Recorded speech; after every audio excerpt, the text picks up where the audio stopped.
All right, everybody. And now we have John Schmeelk, a reporter for Giants.com, on the line with us to talk about the draft. Not all things Giants, whole NFL. John, how you doing today? Doing great. What's up, fellas?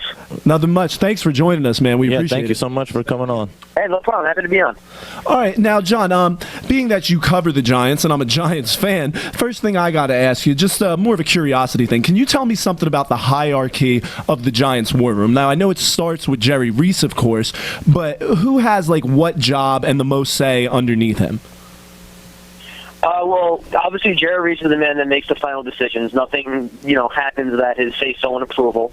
I guess for the draft, at least, his top lieutenant would be Mark Ross, who's the Giants' now vice president of player evaluation, I believe is his title now. He used to be the director of college scouting before he got that promotion a few years ago. So he's the guy that I think really does the, gathers all the scouts' information and really is Jerry Reese's right-hand man in putting the draft board together. So I think he kind of aggregates all the information brought together by the staff. He gives everybody a grade. Jerry Reese gives everybody a grade.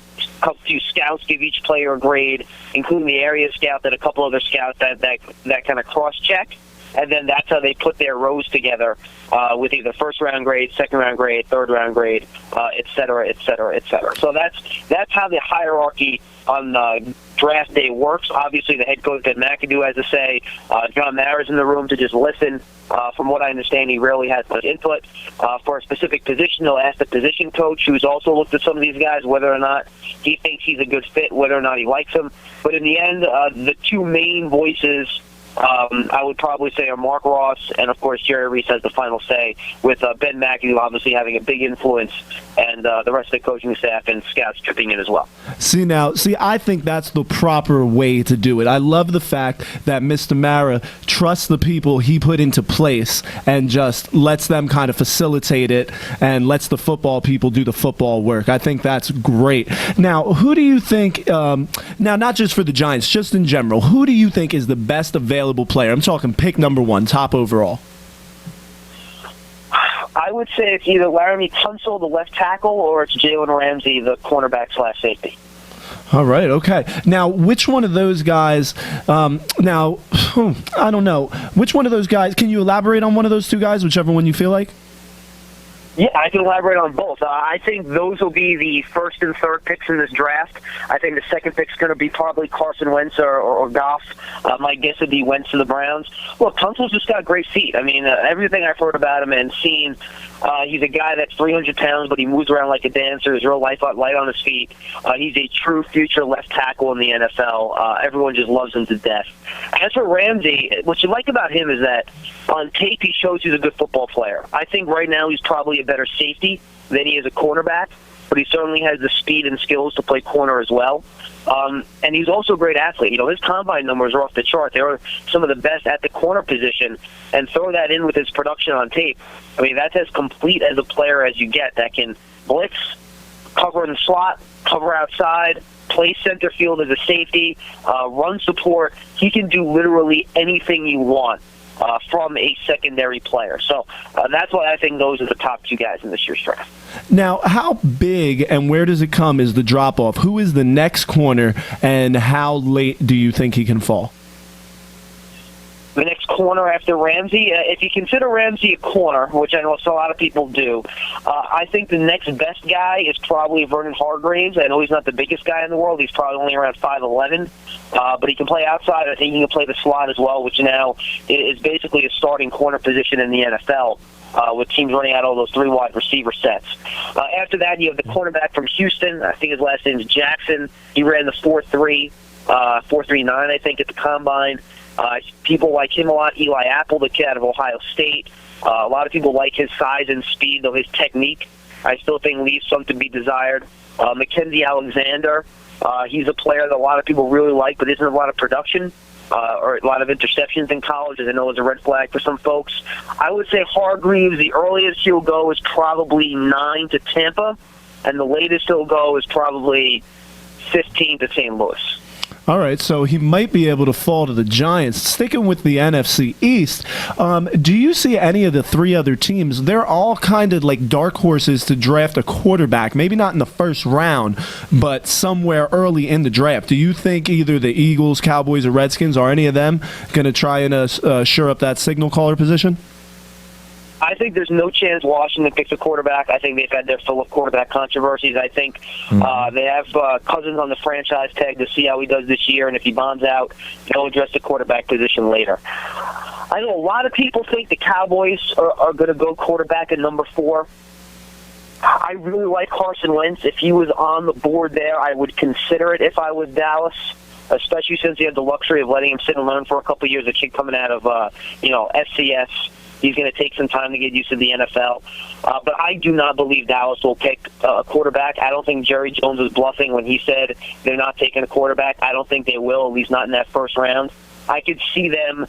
One thing I would keep an eye on for Dallas, guys, to be honest with you, if Paxton Lynch, the quarterback out of Memphis, ends up dropping into the 20s, which I think is a potential possibility, I would not be shocked to see Dallas trade up and back into the first round using their second-round pick and their third-round pick to try to pick Paxton Lynch before the Broncos select at 31. Because I think they would take Lynch to be their quarterback of the future. I would not be surprised if the Cowboys trade back up into the first round to pick a quarterback there at the end of round 1. But I don't see them picking one at 4. If I were them, I would go with Joey Bosa at 4. I think they need a pass rusher given their injury and stuff. But I've heard they don't like Bosa. So I think the Cowboys are a pretty interesting spot there. All right. Sean, you got something? Yeah, John, I'm the resident Eagles fan here. There's been a lot of talks over the last couple of weeks. Hey, say that again, Sean.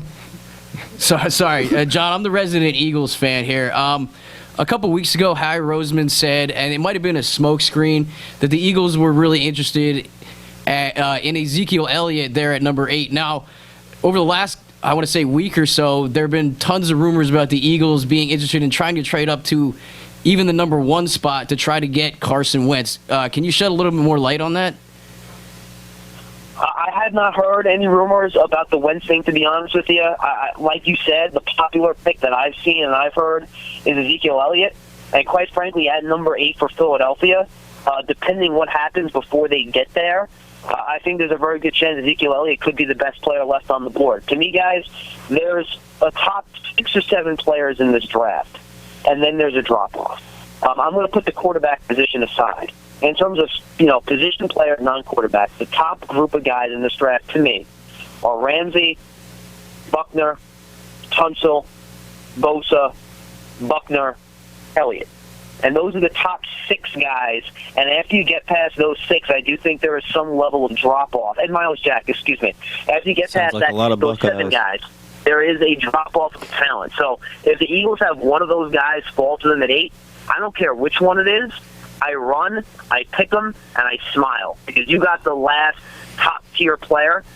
To go up from 8 to 1, I think it would be way too costly, especially when you just gave Sam Bradford all that money. You just gave Chase Daniels all that money. Yeah. Let's see what they can do before you go and spend the king's ransom. And if you're going from 8 to 1, the Tennessee Titans are going to want your 1 this year, your 2 this year, your 1 next year, and probably your 2 next year. It just ain't worth it.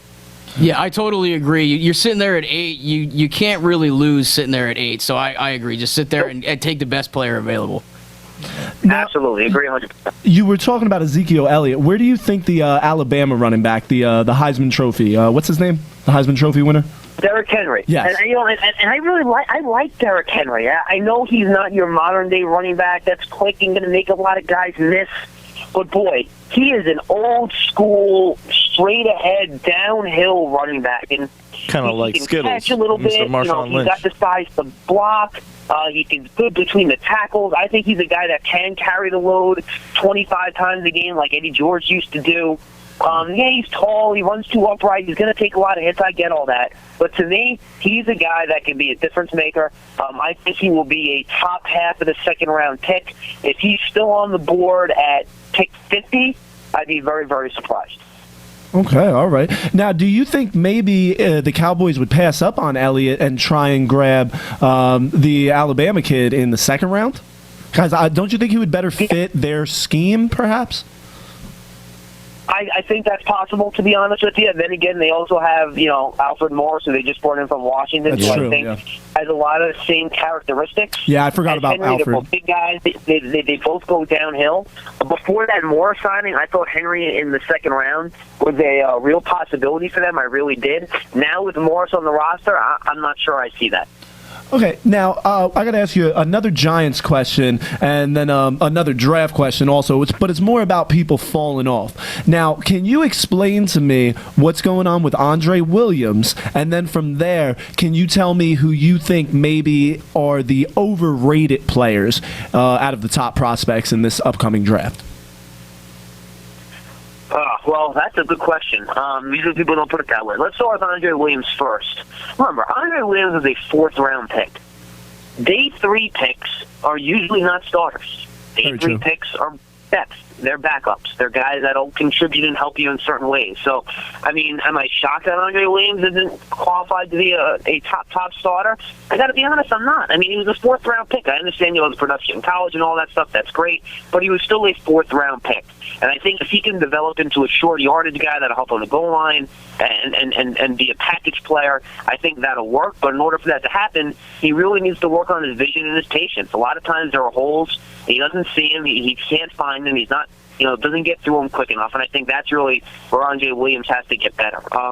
Number 2, overrated players top of the draft. I think one guy you have to worry about being a little bit overrated is DeForest Buckner. And not because he's not a great player. I think he's very, very skilled. I think the thing about DeForest Buckner that you worry about is the position that he played in college. And he was what you call a 5-technique defensive end, which means he played defensive end in the 3-4. Now, that usually isn't a big pressure, sexy stat position. There are some guys that can do it from that spot, like Muhammad Wilkerson, and that's great. But he's not your classic edge rusher. So if you're drafting DeForest Buckner hoping to get, 15 sacks as an edge pressure guy, it's just not going to happen. The guy's 6'8" and almost 300 pounds. He's going to be more that Calais Campbell type that can get pressure on the quarterback, but his real strength is going to be setting the edge, stopping the run, and being a very good all-around player, and maybe rush from the inside on passing down. So I think that's one guy I'd put a red flag on. Let me think. Who else in that top part of it? Laquan Treadwell scares me. I would not pick him in the top 15. I don't think he gets enough separation. I think he'll be a good possession receiver at the NFL level, but I don't think he'll be much better than that because of his lack of speed and explosive athletic ability. I guess those are the 2 guys I would pick out that I'd be very worried about. Yeah, I would say those 2 guys you worry about picking if you're going to expect huge upside in production. I've heard, I think on your show, Big Blue Kickoff Live on Giants.com at, 12 o'clock, that show, right? Monday through Friday? That is quite the plug. You're a pro, man. You're absolutely right. All right. Well, I think on your show, weren't a lot of people comparing him to Anquan Boldin? I don't know if you were the host or Anita was. Yeah, I was on there, and I got a lot of tweets, people comparing him to Boldin. You know what? I guess that's a fair comparison. Both have very good hands. Both go after the football. Boldin's 40 time was bad, but I think Boldin's unique. And I don't think there are many guys that can be as productive as Boldin has been, given his lack of athleticism. Can Treadwell be that guy? Sure. But, is at the same time, ask yourself, is Anquan Boldin the number 1 wide receiver that's going to carry a passing offense on his own? No. I'm not sure that he is. Solid 2, though. And if he's not that guy, do you want to pick that player at 10? I don't think so. Yeah, exactly. It sounds like a player who you'd like to have on your team at a later pick. I hear what you're saying there. Exactly. I mean, if I was picking him on the Giants and I'm picking around 18 or 20 or 25, am I thinking about Laquan Treadwell? Absolutely, but not at 10. Hi, hey John. This is John also, so makes that easy. But I have a question for you. Who poses the biggest threat to the Giants now this season? Like, I know Dallas is up in the air because they lost their leader, thanks to my Panthers on Turkey Day. And them Redskins, they look like they're coming up, but who knows? It might have been just a flash in the pan from last season. Who do you think poses that biggest threat to the Giants in reclaiming the division? I think Philly's still building. I don't think I believe in Bradford yet. I'm not sold on him. But I think they're building anybody was sold on him. They made some changes, but I don't think they're there yet. I think Washington will be solid. I think they'll win, 8, 9 games. That's fine. But I think the first team you mentioned is the team with the most upside. I think that's the Cowboys. If they get Tony Romo back and Des Bryant is healthy, I know their record was bad last year. That's why they're picking fourth. But they were missing their quarterback. They were missing their best weapon on offense. Even when he came back from that foot injury, he wasn't the same guy. In my opinion, they are the team with the biggest upside. Remember, they won 12 games a couple of years ago. And I know they had DeMarco Murray. They don't have him anymore. But they still have that offensive line. They have young players on defense that are getting better and playing better football. They still need to improve their pass rush. I don't think there's any doubt there. Orlando Scandrick missed all of last year with a torn ACL. He'll be back on the field this year. I think Dallas right now would have to be the biggest threat to the Giants. All right, now, John, I really got to thank you again. I got one more question for you, but thanks so much for coming on. But who do you think, now I know it's early, who do you personally think best fits the Giants? Not who will the Giants draft, but in your opinion, who would you draft for the Giants? Who's there? Give me some options. I would love to have Jalen Ramsey, but he's not going to be there. well, you guys are obviously addressing that defense. Yeah, who do you think could be at the 10 pick on defense? All right, here's what I would do. Here's the guys I'm going to take off the board, all right? I'm going to say, I'm writing these down so I don't screw up in my head. Jalen Ramsey's gone, all right? Bosa's gone. Tunsil's gone. Buckner's gone. Both quarterbacks, let's say, are That'd be gone. good. That's good if both quarterbacks go before the pick. Yeah, that gives you almost like an extra option there. Absolutely. I'm going to say Miles Jack is going to be gone. So that's just top 7 players that I think are going to be off the board when the Giants pick. So basically what I'm locking it down to, the best defensive lineman I think on the board at that point is probably Shaq Lawson. I think the best corner on the board at that point is Vernon Hargreaves. Both of those guys would be in the mix for me. I don't like any wide receivers. I would have to take a long, hard look at Ronnie Stanley, the offensive tackle from Notre Dame. I think he can step in and start at one of the tackle spots right away. Whether you're moving Flowers from the left to the right side and putting Stanley at the left side, however you want to do it, I think he can start. He will struggle like all rookies do in their first year, but I do think Stanley can come in and make an immediate impact. So I think those are your 3 choices: Lawson, Hargreaves, Stanley, and if Ezekiel Elliott's on the board, I think you have to consider him simply because I do think he would be the most talented guy left. I just don't think it's a good fit for the Giants in terms of what they need and who's on their roster. I think Shane Vereen's presence would limit Elliott's effectiveness. So I would cross Elliott off my list, and then I take a look at Stanley, Hargreaves, and Lawson. I don't think Lawson has as much upside as Hargreaves and Stanley as a pure pass rush. I think he's more of a two-way player.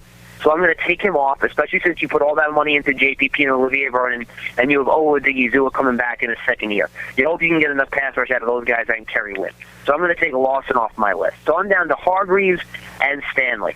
I think Hargreaves is probably going to go off the board to Tampa Bay at number 9. Yeah, a lot of mocks got him. Exactly. So I will take him off my list there, and that leaves me with Ronnie Stanley, the tackle from Notre Dame. I think that would be a pretty good fit. Do I think the Giants will pick a 4th offensive lineman in the first round out of the last, 3rd offensive lineman in the first round, out of the last 4 years? Honestly, probably not. I don't think Jerry Reed is going to do that, but you asked what I would do, and if that's the situation with who's on the board, I think I'm going with Ronnie Stanley. Yeah, great choice. I mean, the Giants definitely need to secure up that right side of the line in general. But, John, we appreciate you coming on so much. Guys, remember, Thanks a lot, man. Check out his podcast, Big Blue Kickoff Live, Monday through Friday at 12. Thanks a lot, John. We'd love to have you back. Happy to be on, guys. Let me know. Always happy to be of help. All right, see you later. Thank you.